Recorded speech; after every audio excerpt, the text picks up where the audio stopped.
My fiancée moved her sister into our house while I was away, demanding I pay her debts. I came home, saw them wearing my clothes, and called the police for trespassing.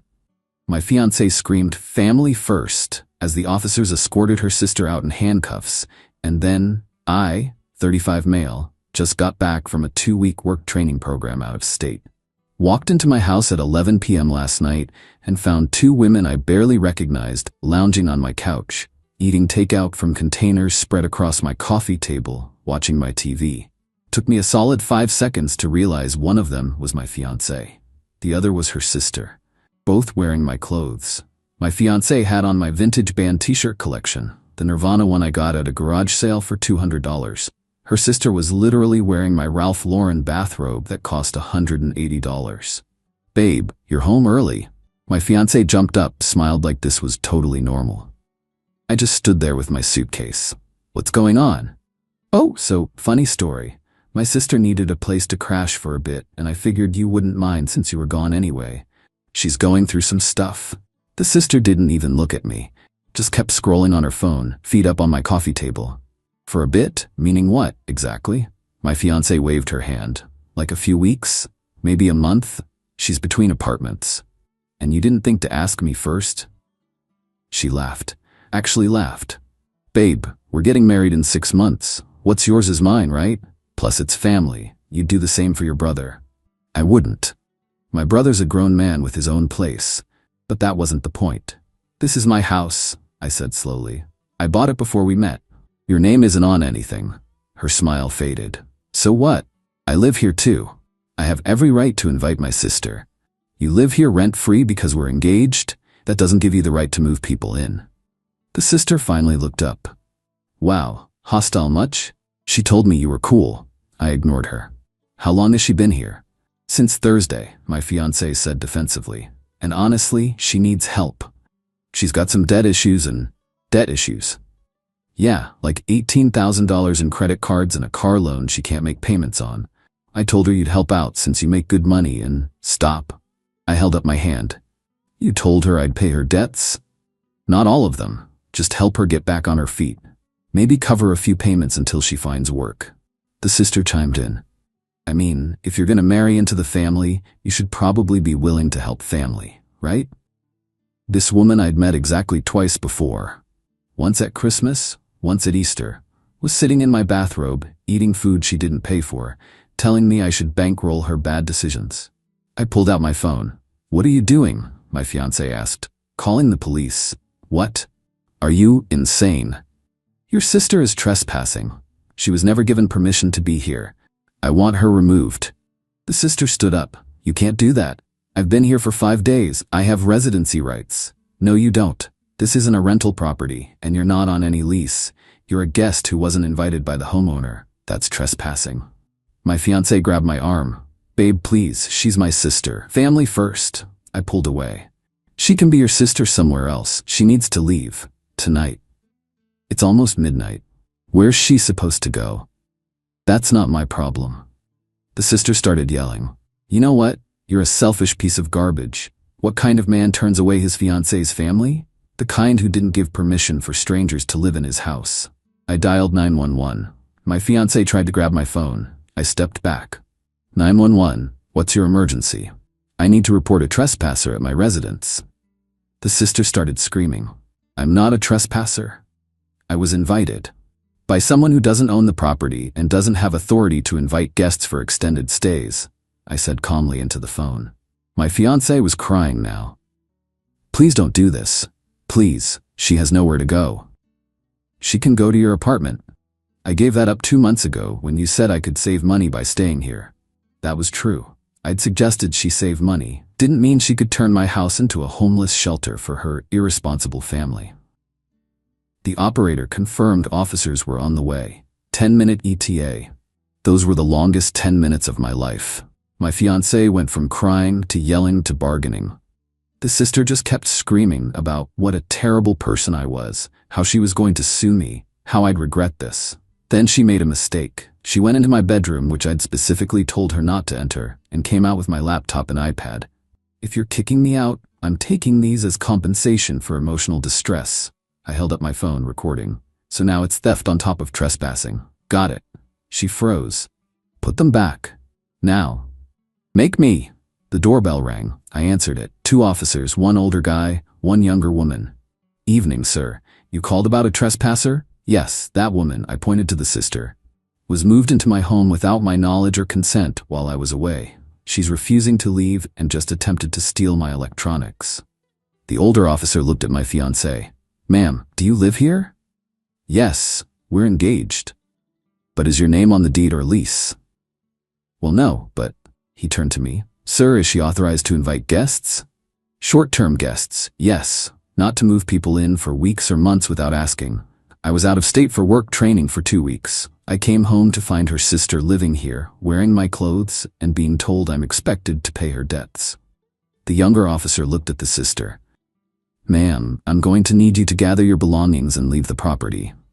I'm not leaving. I have rights. You don't have residency rights after 5 days, ma'am. The property owner is asking you to leave. If you refuse, you'll be arrested for trespassing. This is discrimination. He's doing this because he's a man and hates women. The older officer sighed. Ma'am, gender has nothing to do with property rights. You need to leave. She didn't move, just crossed her arms and sat back down on my couch. All right. The younger officer pulled out handcuffs. Ma'am, stand up. You can't arrest me for trespassing after being asked to leave by the property owner and refusing a lawful order from police? Yeah, we can. My fiancée started screaming. Family first. You're supposed to put family first. The sister tried to resist. Took both officers to get her in cuffs. The whole time she's yelling about lawsuits, about how I'm going to pay for this, about how she'll ruin my life. They walked her out in handcuffs. My fiancé ran after them, crying and begging. I stood in my doorway and watched the police car drive away with the sister in the back. My fiancée came back up the walkway, mascara running down her face. I will never forgive you for this. Never. That's my sister. That's a stranger who was stealing my stuff. She wasn't stealing. She literally tried to take my laptop and iPad, claiming emotional distress compensation. Because you traumatized her. I laughed. Couldn't help it. I traumatized her by coming home to my own house? You know what? Screw you. I'm done. We're done. The wedding is off. She stormed inside, went to the guest room where she'd been keeping her clothes, and started throwing things into bags. Fine by me. She left 20 minutes later, still crying, telling me I'd destroyed her family and I was going to regret this.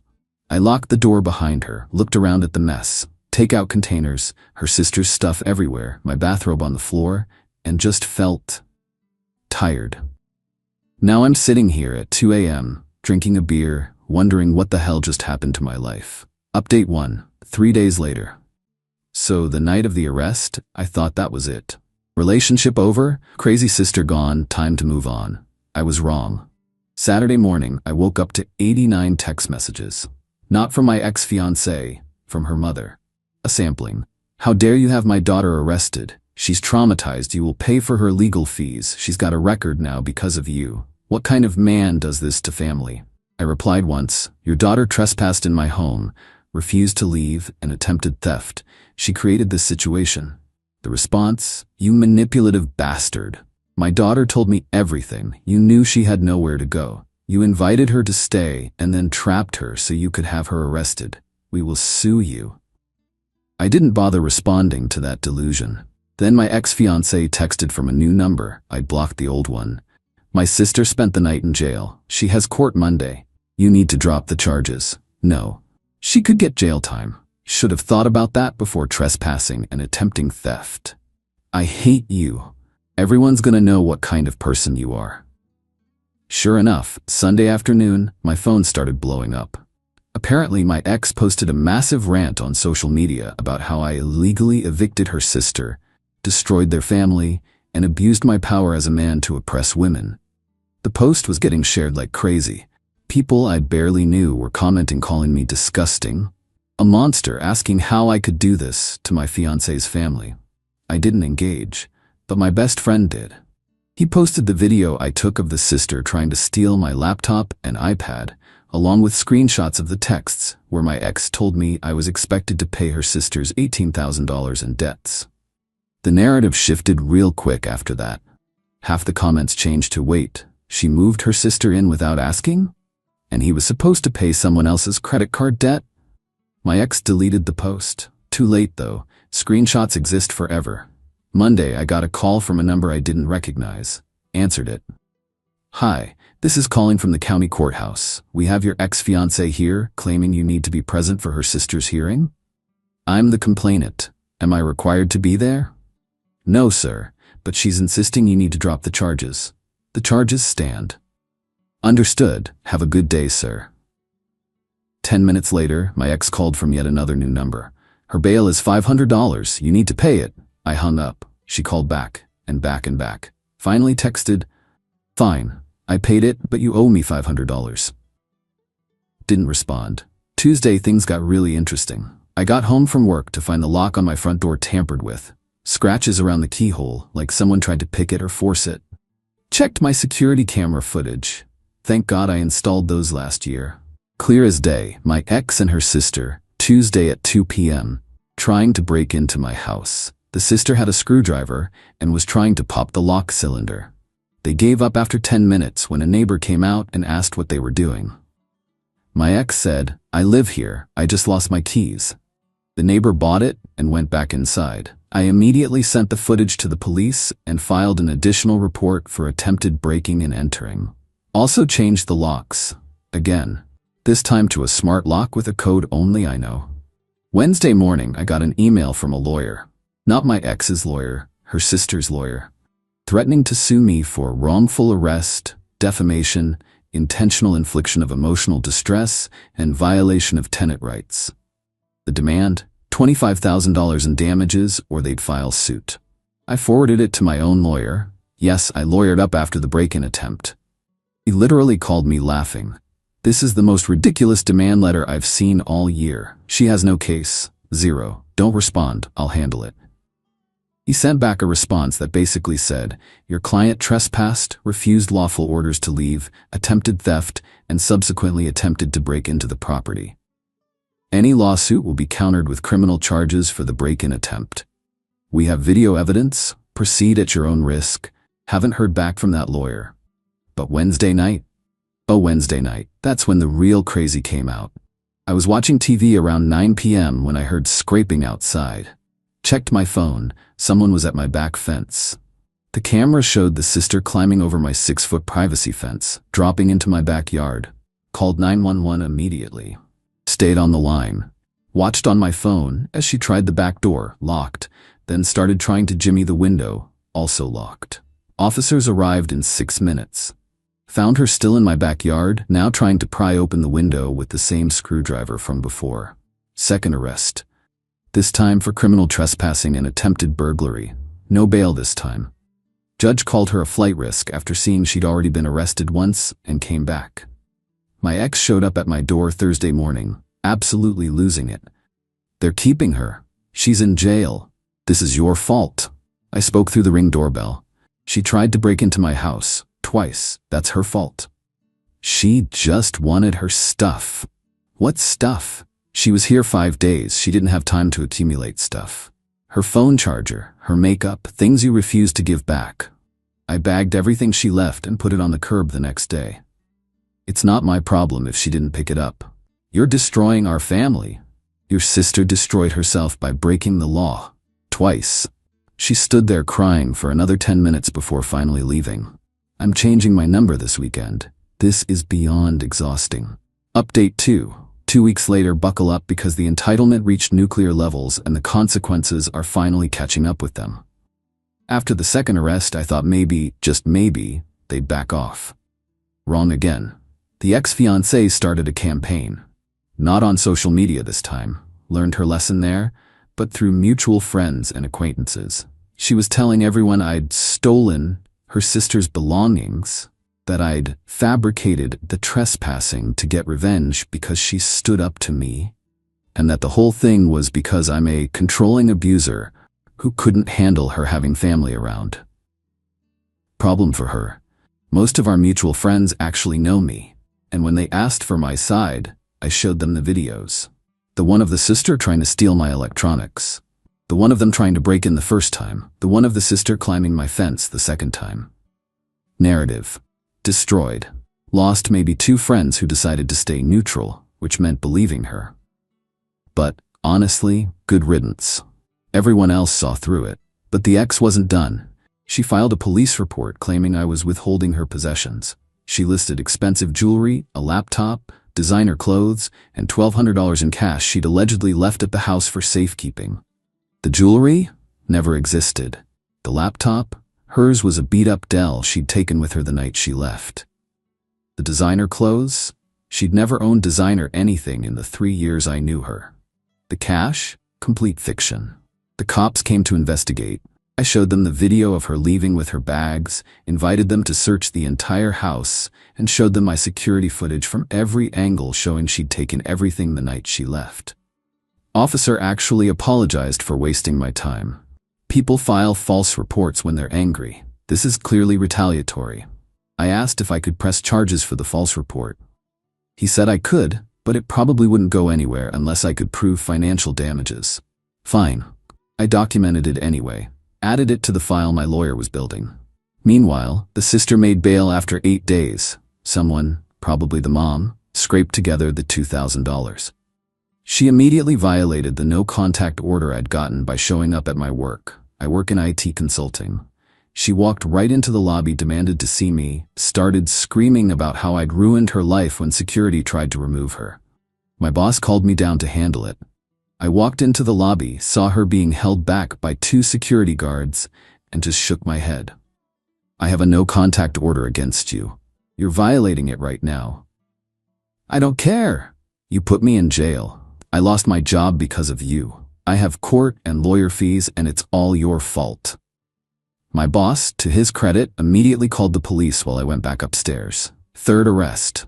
Violation of protective order. That one stuck. She was held for 72 hours, then released with an ankle monitor and strict conditions. No contact, no coming within 500 feet of my home or workplace, no online contact. You'd think that would be the end. But the mom decided to escalate. She hired a lawyer. A real one this time, not whatever bargain bin attorney the sister had found. This guy sent a formal demand letter claiming that because my ex-fiancée had lived with me for over a year, she had established residency and I'd illegally evicted her. They wanted $15,000 for moving expenses, emotional distress, and loss of housing. My lawyer responded with facts. She'd never paid rent. Her name wasn't on any utility bills, the deed, or any rental agreement. She'd left voluntarily after the sister was arrested, and I had video of her packing her own bags and leaving of her own free will. The lawyer backed down immediately. Sent one more letter saying they'd pursue other avenues, but we both knew it was over. Then the sister's court date arrived. I had to testify. First time I'd seen both the ex and her sister since the fence climbing incident. The sister's public defender tried to argue she'd been invited by my fiancé and therefore had a reasonable expectation of being allowed in the home. The prosecutor destroyed that argument with the timeline. I was out of state, returned to find an unauthorized person in my home, asked her to leave, she refused, and attempted theft. Then they played the video of her trying to break in the second time. Judge was not impressed. Found her guilty of criminal trespassing, first incident, attempted burglary, second incident, and violation of protective order, the work incident.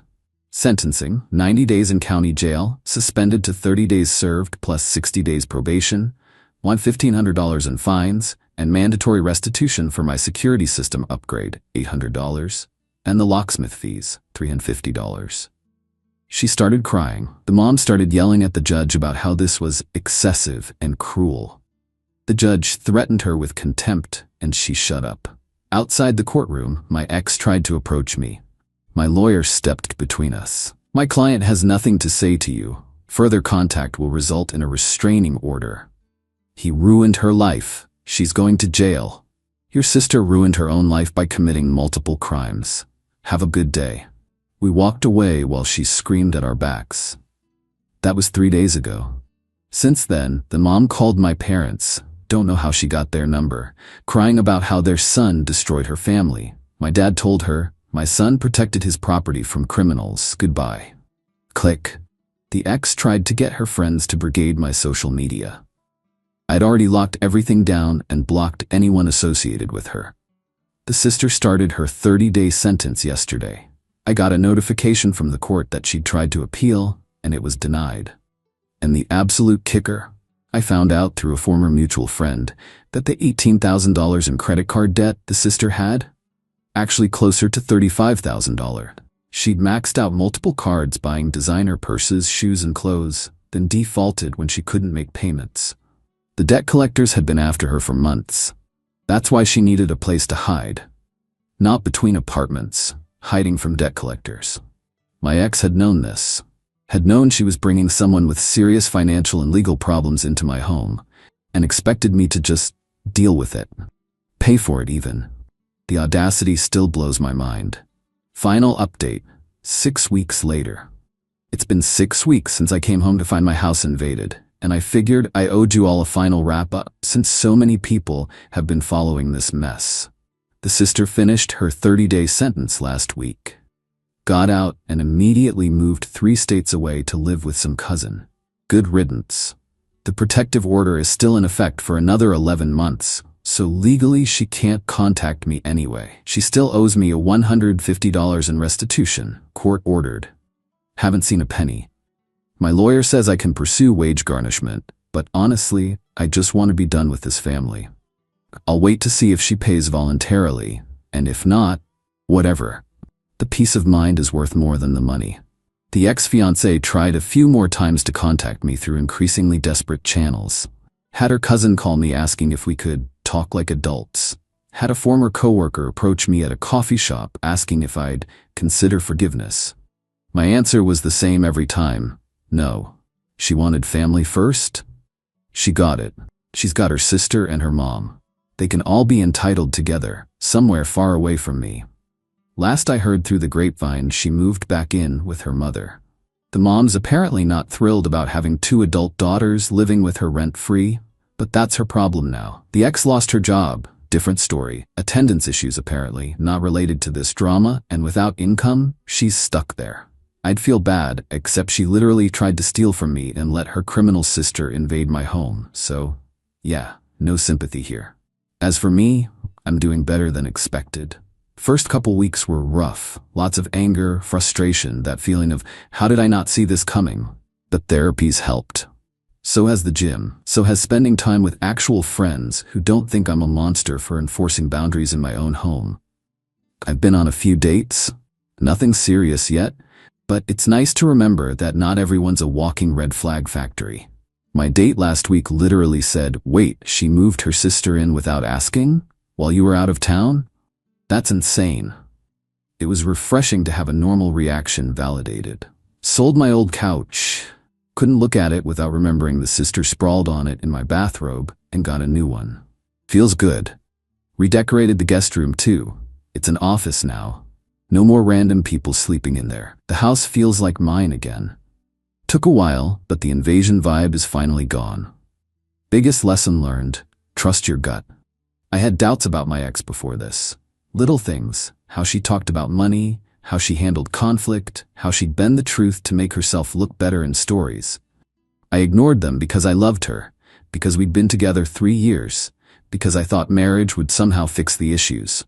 It wouldn't have. This whole situation just accelerated what was inevitable.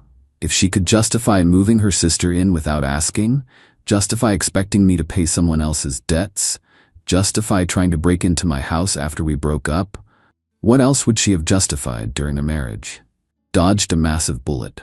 Yeah, it cost me some lawyer fees, some peace of mind, and a few months of stress. But it saved me from a lifetime of being financially and emotionally drained by someone who fundamentally didn't respect me or my boundaries. The sister's now dealing with her debt collectors in another state, racking up a criminal record, and learning that actions have consequences. The ex is unemployed, living with her mom, and probably still telling everyone I'm the villain. And the mom's stuck with both of them. Meanwhile, I'm here in my house, my name on the deed, my rules, my peace. New couch, new office, new boundaries. They thought family first meant I should sacrifice my home, my money, and my sanity for people who didn't respect me. I showed them that family first doesn't mean enabling criminals and freeloaders. Some of you asked if I regret calling the cops that first night. Hell no. That decision protected me from months or years of them slowly taking over my life, my home, my finances. The sister would have temporarily stayed for months. The debt would have somehow become my problem. The ex would have found more family emergencies that required my wallet. I cut that off immediately, and every crazy thing they did afterward just proved I made the right call.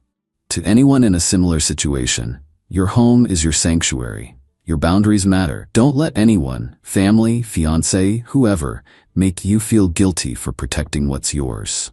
If someone truly cared about you, they wouldn't ambush you with unauthorized house guests and debt obligations.